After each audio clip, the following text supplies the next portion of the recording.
السلام عليكم ورحمة الله وبركاته. ردا على واحد الأخ كيدعي أنه كوميدي سعودي، كنقول لك ولد الناس، تماديتي بزاف، لأن مسيتيني في الشرف ديالي والشرف ديال الأم وديال الأخت وديال الزوجة وديال الصديقة وديال المغربيات كلهم وديال المغاربة اللي قلتي تا هما صريحون.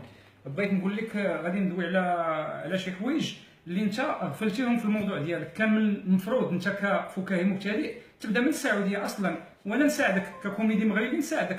كاينين المواضيع بزاف، واخا السعوديه العمر ديالها قصير، لان العمر ديال صباح رحمه الله اطول من العمر ديال السعوديه، ولكن كاينين حوايج تقدر تتكلم عليهم، على المشكل اللي عندكم نتوما ديال الانابيب الصرف الصحي، الانعدام ديالها بتاتا، وبالتالي فالمخلفات ديالكم والغائط كيبقى تحت الدار عندكم في الحفره. تقدر تهضر عليه كموضوع واش ممكن انه تا هو يدخل في الارث وتقسيم التركه، هذا من جهه. تقدر تتكلم على السعوديات اللي باقي ما عندهمش الحق يسوقوا طوموبيل في الوقت اللي المغربيات كيسوقوا الطائرات ووصلوا للقطب الجنوبي، هذا من جهه. تكلم على المغربيات اللي 3 سنوات متتاليه هما كيفوزوا بالجائزه الدوليه للتجويد وحفظ القران.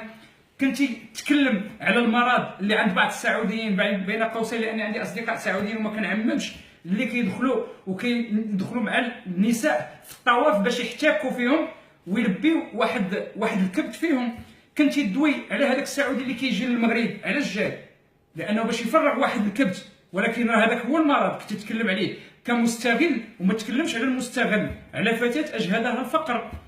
كنتي تتكلم على نفسك انت، تشوف الملامح ديالك اللي كيبان ليا من بعيد او من قريب كتشبه الملامح الاسيويه. ربما كان عندكم شي خادم في البيت، مع احترام للام ديالك، لان ربما ما عندكش، تقدر تكون من اطفال الانابيب.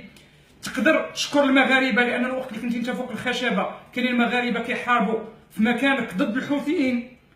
وغادي باش نختموها وما نطولوش، رجع لمولاك وطلب المغفره من الله وطلب السماحه من عند المغاربه. راه اشد العرب ان العرب اشد كفرا ونفاقا، وانت ربما واحد منهم. من هذا الوقت الى يوم الحساب ان شاء الله كنقول لك دمت فكاهيا مبتدئا. السلام عليكم.